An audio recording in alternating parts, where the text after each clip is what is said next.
Bismillahirrahmanirrahim.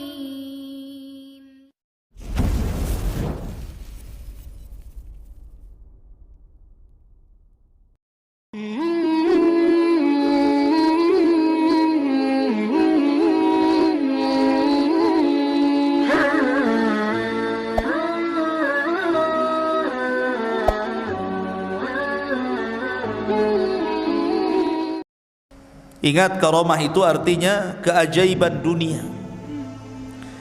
Keajaiban dunia itu ada 3. Pertama, mukjizat, dan itu hanya dimiliki para nabi dan rasul. Yang kedua, karamah, dan itu dimiliki para wali-wali Allah dari kalangan para ulama dan orang-orang saleh. Dan yang ketiga, sihir, dan inilah yang dimiliki oleh dukun-dukun, bomo, dan yang sejenisnya. Lah, Imam Nawawi mengakui banyaknya karamah yang ada pada Syekh Abdul Qadir Jailani. Bahkan ini pun dikatakan oleh Iz bin Abdissalam, innahu lam tatawa tara karamatu ahadin minal masyayikh illa Syekh Abdul Qadir Jailani, fa inna karamatihi nukilat bitawatur. Tidak ada satupun berita yang masyhur dari para ulama dari karamah-karamah para masyayikh yang lebih masyhur, yang banyak diceritakan manusia melebihi karamahnya Syekh Abdul Qadir Jailani. Itu pengakuan ulama besar Al-Iz bin Abdissalam itu. Bahkan Imam Zahabi memuji luar biasa. Ingat, kalau sudah Imam Zahabi yang bicara, berarti orang ini bukan kaleng-kaleng. Orang ini orang betul, ya.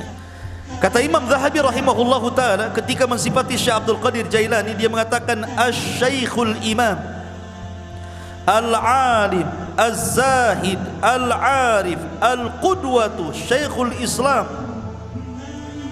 Alamul Awliya Muhyiddin Abu Muhammad Abdul Qadir ibn Abi Saleh Abdullah Al-Jailani rahimahullahu ta'ala. Kata Imam Zahabi, Abdul Qadir Jailani adalah seorang syekh, seorang imam, seorang alim, orangnya paling zuhud, paling cerdas, dan layak diikuti kehidupannya. Dan dia Syekhul Islam, dan dia memiliki alamat wali-wali Allah, Muhyiddin, penghidup agama. Kunyahnya Abu Muhammad Abdul Qadir Al-Jailani rahimahullahu ta'ala. Kemudian juga dikatakan oleh Al-Hafidh Ibnu Hajar Al-Asqalani, kana Syekhu Abdul Qadir Jailani mutamassikan biqawanini syariati yad'u ilaiha ila akhir qawlihi Ibnu Hajar. Jadi Ibnu Hajar Al-Asqalani sampai mengatakan dia adalah Syekh Abdul Qadir Al-Jailani, orang yang paling berpegang dengan undang-undang syariat. Bahkan dikatakan oleh Al-Imam Ibnu Qudamah Al-Maqdisi, Ma'ruf Ibnu Qudamah, dia mengatakan dakhalna bi Baghdad sanata 61 wa 500. Aku masuk ke Baghdad pada tahun 561 Hijriah. Fa idza Syekh Abdul Qadir Jailani biha intahat ilaiha biha ilman wa amalan wa halan wastiftaan. Ternyata semua ilmu orang-orang Baghdad, amalan orang-orang Baghdad, fatwa orang-orang Baghdad kembali kepada Syekh Abdul Qadir Jailani. Lihat pujian yang luar biasa. Bahkan Ibnu Katsir juga memuji beliau dan mengatakan kana fihi tazahhada katsir. Beliau adalah orang yang memiliki sifat zuhud yang banyak, dan banyak lagi tidak perlu saya bacakan pujian-pujiannya, nanti habis waktunya hanya untuk memuji beliau saja. Taib, kita masuk dalam beberapa kisah yang menakjubkan dari Al-Imam Abdul Qadir Al-Jailani rahimahullahu ta'ala. Syekh Abdul Qadir Jailani adalah orang yang sangat produktif, banyak karyanya. Di antaranya dia mengarang kitab Ighatsatul Arifin wa Ghayatu Minal Wasilin, kemudian Adabus Suluk, kemudian Tuhfatul Muttaqin wa Sabilul Arifin, kemudian juga yang paling dikenal kitabnya adalah Gunyah li Talibi Tariqil Haq, kemudian juga yang paling dikenal kitabnya adalah Futuhul Ghaibi, kemudian juga Fathur Rabbani, Fathur Rabbani ma'ruf, kemudian juga kitabnya At-Tariqu Ilallah, dan banyak lagi kitab-kitab beliau. Artinya beliau memang produktif, banyak karyanya, luar biasa. Lah sebagaimana para ulama yang lainnya, ikhwatu fiddin muliakan Allah Azza wa Jalla, Syekh Abdul Qadir Jailani ini meninggal, ayahnya ketika baru meninggal, baru belahir, beberapa bulan setelahnya ayahnya meninggal. Artinya Syekh Abdul Qadir Jailani ini yatim, dan yang mencetak dia menjadi ulama besar itu rupanya ibunya. Sering saya ulang-ulang, banyak para ulama dunia yang mencetak ulama siapa? Ibu-ibunya. Imam Syafi'i dicetak ibunya, Imam Ahmad yang cetak ibunya. Termasuk juga Syekh Abdul Qadir Jailani yang mencetak menjadi ulama besar adalah ibunya, karena dia terlahir yatim. Ibunya adalah wanita yang sangat salihah, dan nasabnya saya katakan tadi sampai kepada Husain ibn Ali, artinya dia seorang Husainiyah, wanita dari ahli bait, keturunan Husain ibn Ali ibn Abi Talib radhiyallahu anhu. Lah Syekh Abdul Qadir Jailani ini lahir di Jailan. Jailan ini kalau sekarang mungkin ada satu daerah di Iran. Di Iran ada tempat namanya Jailan. Maka Syekh Abdul Qadir Jailani dinisbahkan kepada daerah kelahirannya Jailan. Maka disebut Abdul Qadir Jailani, karena dia orang Jailan, dan Jailan itu satu kota kecil yang ada di Iran ketika itu. Dan itu bukan kota para ulama. Jailan itu bukan kota para ulama, sehingga Syekh Abdul Qadir Jailani tidak puas belajar di Jailan karena itu bukan kota para ulama. Maka sebagaimana umumnya para ulama, dia pun rihlah li talabul ilmi, berangkatlah dia dari Jailan menuju Baghdad. Dan Baghdad kala itu adalah kota para ulama. Terlahir ulama-ulama dunia, ma'ruf Baghdad itu, ya. Tetapi sayang ketika diserang oleh Tatar, tentara Mongolia, maka tentara Tatar banyak membakar kitab-kitab para ulama sehingga banyak yang hilang sampai hari ini. Keganasan Mongolia ketika menyerang Tatar di zaman Syekhul Islam Ibnu Taimiyah rahimahullahu taala. Walaupun ketika Abdul Qadir Jailani hidup di zaman Khalifah Abbasiyah, dan ketika itu memang kondisinya sangat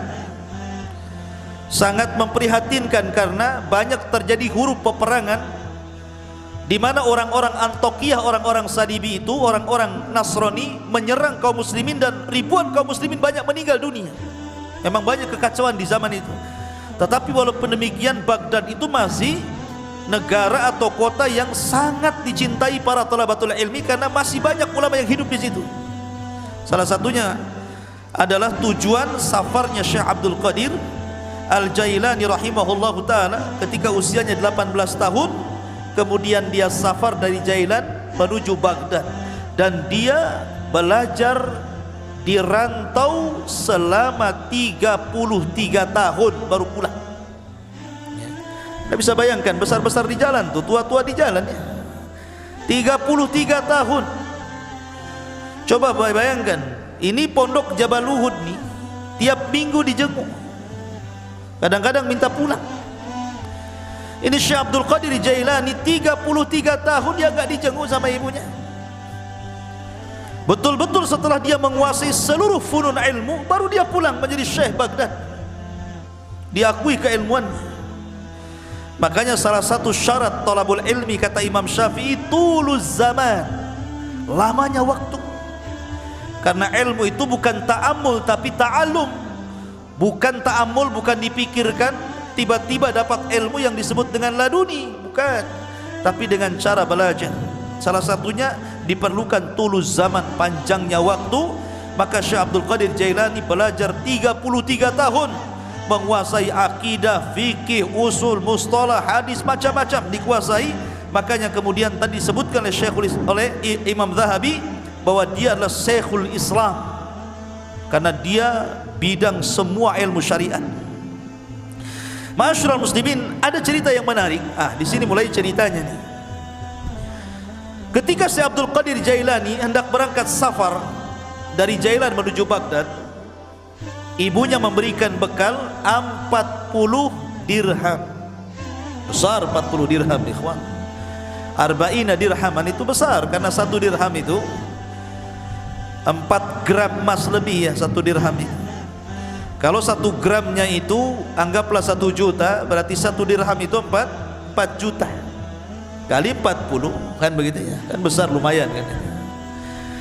Ibunya memesankan kepada Syekh Abdul Qadir Jailani, la taqdzib ala ahad, la taqdzib ala ahad, jangan kau berdusta kepada siapapun, jadi anak yang jujur. Dipegang itu wasiat ibunya itu. Berangkat dia dari Jailan menuju Baghdad. Allah takdirkan ketika dia bersama rombongan dengan orang-orang lain yang menuju Baghdad, entah bersama para pedagang, pokoknya rombongan gitu ya, bersama yang lainnya, Allah takdirkan di tengah jalan dirampok. Datang para perampok ini, perompak padang pasir ini. Ya, bukan bajak laut, bajak padang pasir. Ya, karena di padang pasir kan. Jadi dikepunglah itu orang-orang, termasuk di dalamnya Syekh Abdul Qadir Jailani. Maka semua barang-barang orang itu diambil, namanya rampok. Yang ngerampok lah kan, diambil barangnya. Giliran terakhir kepada Syekh Abdul Qadir Jailani, kamu punya barang apa? Kata Syekh Abdul Qadir Jailani, indi arba'ina dinar. Ngaku pula nih, saya punya 40 dinar. Dicari, nggak ketemu. Kamu bilang kamu punya uang 40 dinar. Kata Syekh Abdul Qadir Jailani, iya saya punya 40 dinar. Mana uang itu? Akhirnya dicari-cari ketemu. Ini ketua rampok ini heran. Biasanya kalau orang mau dirampok dan punya uang pasti tidak akan ngaku. Apalagi Syekh Abdul Qadir Jailani ini menyembunyikan uang itu di tempat yang sangat rapi, susah untuk ditemukan. Tapi jujur dia ingat kata-kata ibunya, jangan dusta. Walaupun yang nanya perampok ngomong saja. Itu maksudnya. Jadi rampok ini mengatakan kepada Syekh Abdul Qadir Jailani, kenapa kamu mengaku kamu punya uang arba'ina dinar, 40 dinar ini? Maka dia mengatakan, karena aku sudah berjanji kepada Allah, kemudian kepada ibuku dan kepada diriku sendiri, alla aqdzib ahadan, aku tidak mungkin dusta kepada siapapun, termasuk kepada kamu wahai para perampok. Dari situ tersentuh dari kata-kata Syekh Abdul Qadir Jailani. Maka rampok ini seumur hidup tidak pernah menangis. Ketika itu dia meneteskan air mata karena melihat kejujuran Syekh Abdul Qadir Jailani, dan setelah itu dia bertobat dari rampoknya. Perampok tobat karena melihat kejujuran Syekh Abdul Qadir Jailani. Karamah ikhwan ya. Ma'asyiral muslimin yang dimuliakan Allah Azza wa Jalla. Kemudian ketika dia sampai saja di kota Baghdad, ingat kota Baghdad itu sekali lagi itu ibu kota, kota yang metropolitan bahasa kita, semua serba mahal ya. Sementara bekal Syekh Abdul Qadir Jailani ini hanya bisa dimakan beberapa hari dan bulan, tidak bisa bertahan bertahun-tahun. Makanya disebutkan oleh para ulama bagaimana kesabaran Syekh Abdul Qadir Jailani ketika menuntut ilmu, ikhwan. Dijelaskan bahwa gini, jadi disebutkan oleh Al-Hafidh Ibnu Rajab Al-Hambali rahimahullahu ta'ala dalam kitabnya Dhailut Tabaqat Al-Hambali. Jadi Syekh Abdul Qadir Jailani ini karena sudah habis bekal sama sekali, gak ada yang dimakan. Akhirnya kemudian dia pun selalu datang ke sungai. Jadi sungai itu, di tepi sungai itu biasanya orang-orang pasar. Orang-orang pasar itu kalau tidak laku, maka sayuran-sayuran itu dibuang di tepi sungai itu. Jadi Syekh Abdul Qadir Jailani kalau sudah tutup pasar, dia nunggu di situ. Jadi kalau ada sayur yang dibuang, maka dia kutip, dia bersihkan, dia bawa pulang, dia makan. Sampai suatu ketika memang lapar betul. Maka sebagaimana kebiasaannya, karena ingat dia punya izzah, ya kemuliaan, dia tidak mau minta siapapun, tidak mau jadi pengemis maknanya. Lah suatu ketika dia sudah menunggu, rupanya di sungai pun banyak juga orang yang sama seperti dia kelaparannya.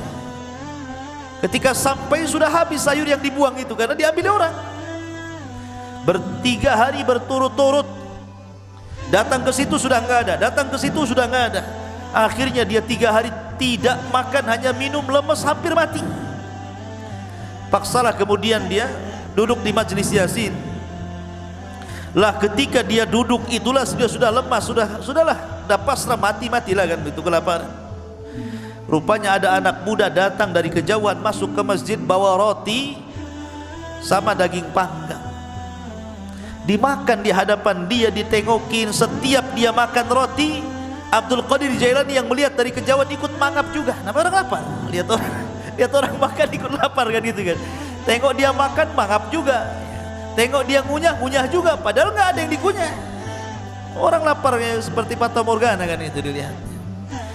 Akhirnya anak muda yang makan ini memperhatikan Syekh Abdul Qadir Jailani ini aneh. Didekati akhirnya dan ditanya, kamu ini siapa? Ya. Dan dari mana? Kemudian dia mengatakan, ana Abdul Qadir dari Jailan.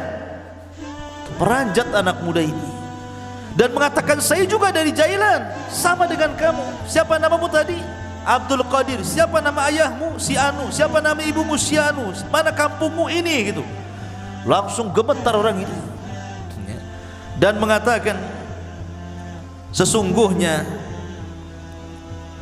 ibumu itu menitipkan uang kepadaku untuk dihantar kepadamu dan beberapa roti. Aku sudah putus asa mencarimu, sampai roti yang dititipkan ibumu ku makan juga, tapi aku takut mengambil uangmu, sehingga terpaksa aku makan bangkai karena darurah. Rupanya Allah takdirkan saya ketemu di masjid ini dengan kamu, wahai Abdul Qadir. Ini uang yang dititipkan ibumu kepadaku, ambillah. Tolong ikhlaskan roti yang dititipkan ibumu yang sudah kumakan. Ya. Ma'asyiral muslimin yang dimuliakan Allah Azza wa Jalla. Jadi begitulah Syekh Abdul Qadir Jailani rahimahullahu taala kesabaran dalam menuntut ilmu. Ada kisah yang menarik juga ya kawan. Disebutkan tentang perdebatan Syekh Abdul Qadir Jailani dengan syaitan, dengan iblis. Debat dengan setan. Dan itu disebutkan oleh Syekhul Islam Ibnu Taimiyah rahimahullahu taala dan dikatakan oleh Syekh Shalih Al Fauzan hafizahullahu taala, ini menunjukkan bagaimana kecerdasan fikihnya Abdul Qadir Jailani. Sampai Syekh Shalih Al Fauzan hafizahullahu taala mengatakan, ini menunjukkan kecerdasan fikihnya Syekh Abdul Qadir Jailani ketika berbantah dengan syaitan. Bagaimana kisahnya?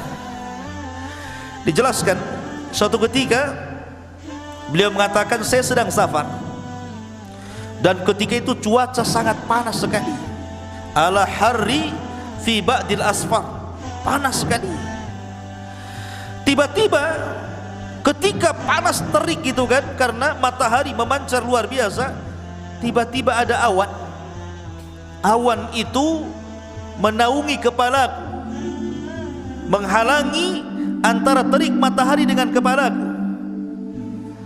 Dari situlah tiba-tiba dari awan hitam yang menaungi diriku, kata Syekh Abdul Qadir Jailani, nada munadin, tiba-tiba ada yang menyeru dari langit sana, ada yang menyeru dan mengatakan, ya Abdul Qadir, ana rabbuk. Wahai Abdul Qadir Jailani, saya adalah Rabbmu. Maka Syekh Abdul Qadir Jailani rafa'a ra'sah, melihat ke langit dan mengatakan, antallah la ilaha illahu, apakah engkau adalah Allah? yang tidak ada sembahan berhak disembah kecuali Dia. Maka kemudian suara itu ada lagi di langit dan mengatakan, ana rabbuk, saya Tuhanmu, ana rabbuk, saya Tuhanmu. Syekh Abdul Qadir Jailani mendengarkan sampai akhirnya, setelah dia mengatakan ana rabbuk wa qad ahlaltu laka ma haramtu alaika ya Abdul Qadir, saya Tuhan wahai Abdul Qadir, aku telah halalkan yang sebelumnya kuharamkan kepadamu. Maknanya semua manusia haram melakukan ini, kau halal.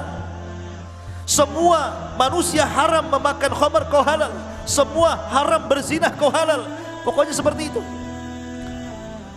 Tiba-tiba Syekh Abdul Qadir Jailani mendengar kata-kata, aku sudah menghalalkan kepadamu yang diharamkan aku kepada selainmu. Maka dia mengatakan, kadzabta ya aduwallah, kadzabta ya aduwallah, dusta engkau wahai musuh Allah. Bal anta syaitan, engkau bukan Tuhan, engkau adalah syaitan.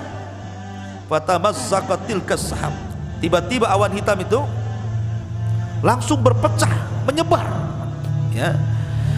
Lah dari situlah tiba-tiba kemudian muncul lagi suara dan mengatakan, ya Abdul Qadir, najauta minni bifiqhika fi dini, wahai Abdul Qadir, engkau sudah selamat, ya. Najauta minni, engkau selamat dariku dengan kecerdasan fikihmu dalam agamamu.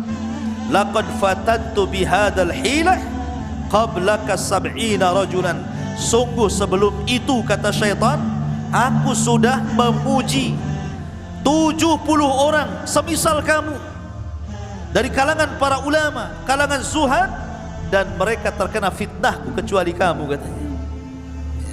Lihat bagaimana Syekh Abdul Qadir Jailani mengatakan apa?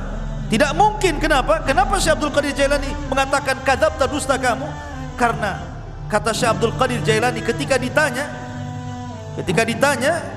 maka dia mengatakan, araftu annahu syaitan. Kenapa aku tahu dia syaitan? Karena ketika dia mengatakan aku halalkan kepadamu yang kuharamkan kepada selainmu, maka dia mengatakan, li anna ba'da Rasulillah sallallahu alaihi wasallam la tahlila wa la tahrim, tidak ada yang berhak menghalalkan dan tidak ada yang berhak mengharamkan setelah Nabi sallallahu alaihi wasallam. Ma'asyiral muslimin, jadi Syekh Abdul Qadir Jailani mengatakan apa? Dia mengatakan bahwa setelah Rasul tidak ada yang menghalalkan, tidak ada yang mengharamkan. Makanya dia mengatakan kepada syaitan, ya, kadzabta, dusta kamu. Gak mungkin halal bagiku, haram bagi orang lain, atau sebaliknya, kan gitu. Ma'asyiral muslimin yang dimuliakan Allah Azza wa Jalla. Dari sinilah maka Syekhul Islam Ibnu Taimiyah rahimahullahu taala, beliau memuji dua perkara dari sosok Syekh Abdul Qadir Jailani. Pertama, ketika Abdul Qadir Jailani membahas tentang takdir dan membantah penyimpangan dalam Qadariyah. Yang kedua, bagaimana ketika Abdul Qadir Jailani mendebat syaitan. Dari sini salah kata Imam Ibnu Taimiyah, aku sangat mengagumi Syekh Abdul Qadir Jailani, sebagaimana disebutkan Imam Abdul Qayyim dalam kitabnya Madarijus Salikin fi iyyaka na'budu wa iyyaka nasta'in. Ma'asyiral muslimin yang dimuliakan Allah Subhanahu wa taala, Syekh Abdul Qadir Jailani walaupun dia sudah menjadi ulama besar, tapi dia dikenal keberaniannya, laumata laim, enggak peduli orang dia. Dia tidak takut kecuali kepada Allah. Syekh Abdul Qadir Jailani tidak takut siapapun, sampai kepada penguasa dia tidak takut, ya. Dan dia suatu ketika salah satu khalifah Abbasiyah itu bernadar, nadarnya seperti ini, saya akan beribadah kepada Allah di waktu di mana manusia tidak ada yang beribadah. Gimana caranya coba? Saya akan beribadah di waktu di mana tidak ada satupun manusia yang beribadah. Kira-kira kapan tuh? Mana bisa? Ya kan?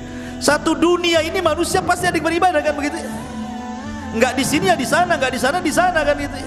Kapan waktunya coba? Mana kita tahu sampai bernadar seperti itu, saya akan beribadah di waktu manusia tidak ada yang beribadah. Mustahil, ya.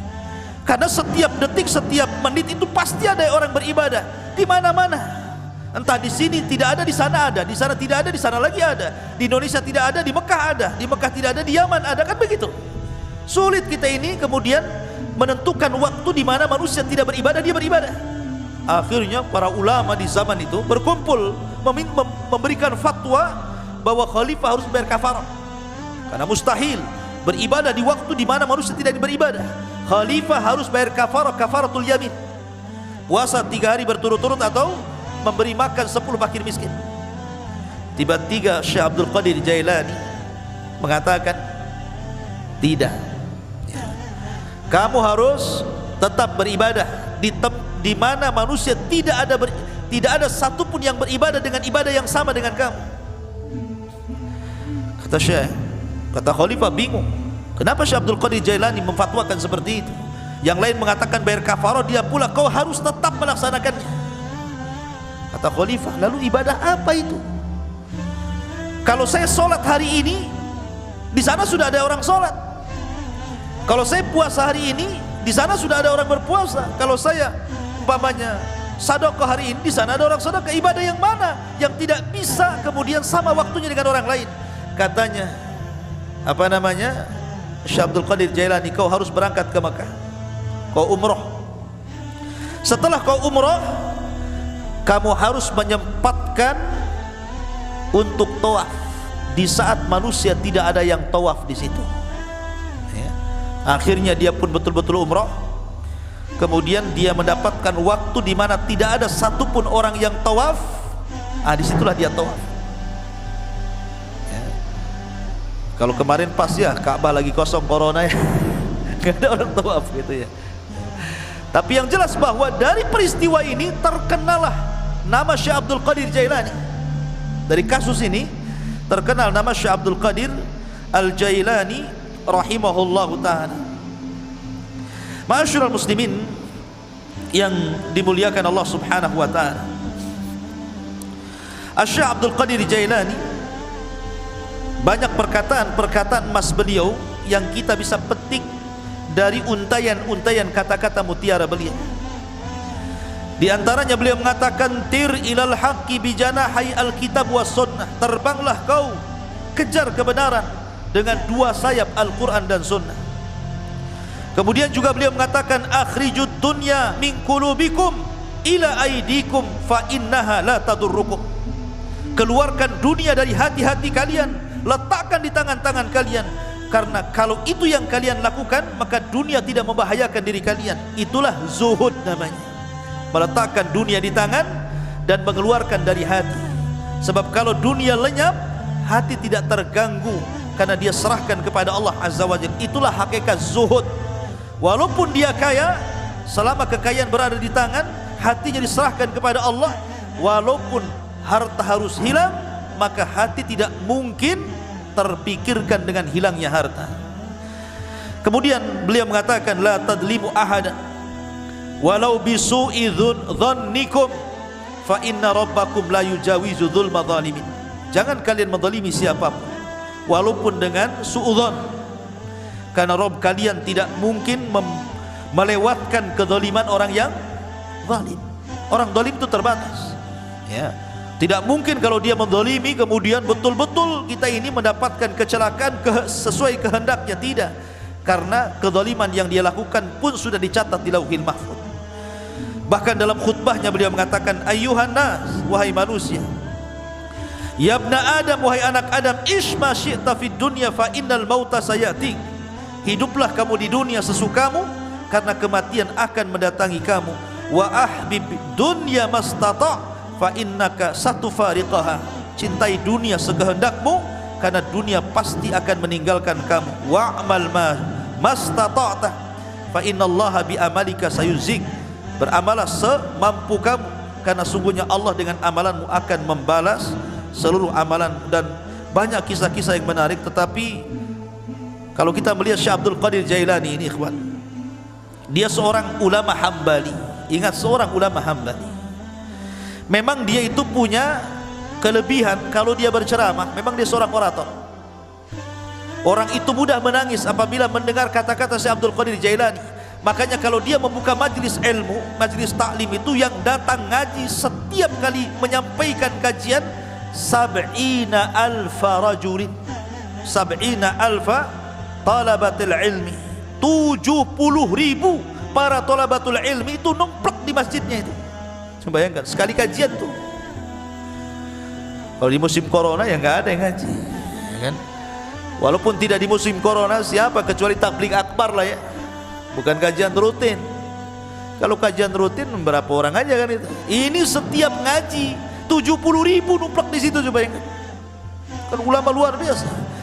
Ya, makanya kemudian terlahir para ulama dari Syekh Abdul Qadir Jailani, dan banyak para ulama sezaman dia mengambil akhlaknya, mengambil petuahnya, dan dia pun melahirkan ulama-ulama dunia setelahnya.